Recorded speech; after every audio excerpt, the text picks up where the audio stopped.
হিটলারই আত্মার মধ্যে ঢুকে গেছে কিনা আমার জানা নেই, কিন্তু এটা বুঝতে পারছি যে অনুব্রত মণ্ডল বা তৃণমূল কংগ্রেসের নেতারা আগে সিবিআই ইডি ডাকলেই তারা অসুস্থ হয়ে পড়ছে, এখন পুলিশ ডাকলেও অসুস্থ হয়ে পড়ছে। তাকে মুখ্যমন্ত্রী বুদ্ধি দিয়েছেন কলকাতা থেকে যে কীভাবে অসুস্থ হয়ে পড়তে হবে, কী কারণ সেটা তিনি বলতে পারেন। পুলিশ অনুব্রত মণ্ডলকে দেখে ভয় পায়, তৃণমূল কংগ্রেসের নেতা থেকে দেখে ভয় পায়, সেই জন্য এদেরকে ধরার ক্ষমতা নেই।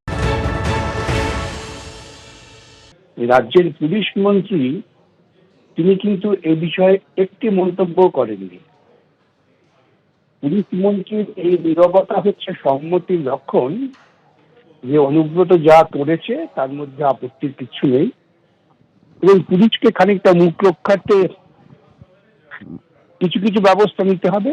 এই মুখ রক্ষার ব্যবস্থা কিছুই হবে না, অনুব্রত হাজির হবে না। অনুব্রত আজকে একটা মেডিকেল সার্টিফিকেট দিয়েছে, কালকে একটা মেডিকেল সার্টিফিকেট দেবে। এই রাজ্যে এইভাবেই চলছে প্রশাসন, যার ফলে কোনো অপরাধীরাই কখনোই সাজা পায়নি, পাবেও না। এই সবটা একটা নাটক, নাটকের প্রথম পর্ব চলছে এখন।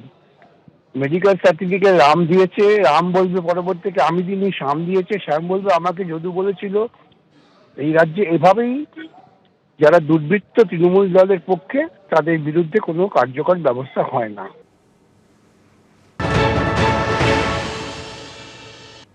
মেডিকেল সার্টিফিকেটটা কোনো ডাক্তারই তো দেন, আমি তো জানি না ডাক্তার ছাড়া অন্য কেউ দেন কি না।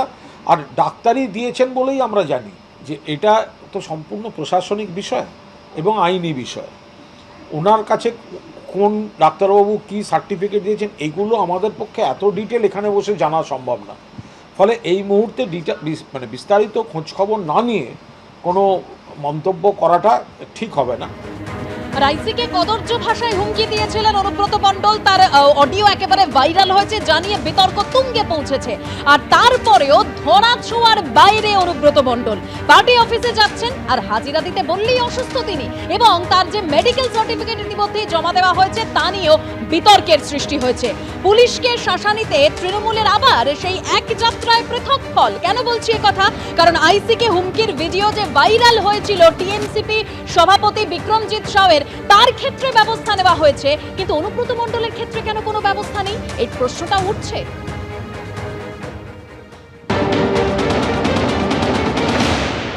আমার খারাপ হয়েছিল সে বীরভূমের নেতার ব্যাপারে পুলিশে এরকম ওপেন গালাগালি দেওয়া, তার বাড়ির বউকে তার বাড়ির মাকে নিয়ে গালাগালি দিয়েছিল, তা আমি বলেছিলাম। বাকি পুলিশে তো গালাগালি দিচ্ছে, পুলিশকে মারধর করছে, সবই করছে। এই পার্টিতে এটাই কালচার, এটাই সংস্কৃতি। এই সংস্কৃতিকে বাংলার মুখ্যমন্ত্রী বাঁচিয়ে রেখেছে, রক্ষা করে চলেছে। ওই দেখলেন কদিন আগে শামসাগঞ্জ ঘটনা, 5 মিনিটের রাস্তা 5 ঘন্টায় গেল।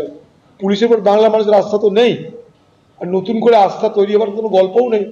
বাংলা মানুষ পশ্চিমবঙ্গের পুলিশকে বিশ্বাস করে না, এবং তার একটাই কারণ, মমতা ব্যানার্জি পশ্চিমবঙ্গের পুলিশকে পশ্চিমবঙ্গের পুলিশ হিসেবে চলতে দেয় না।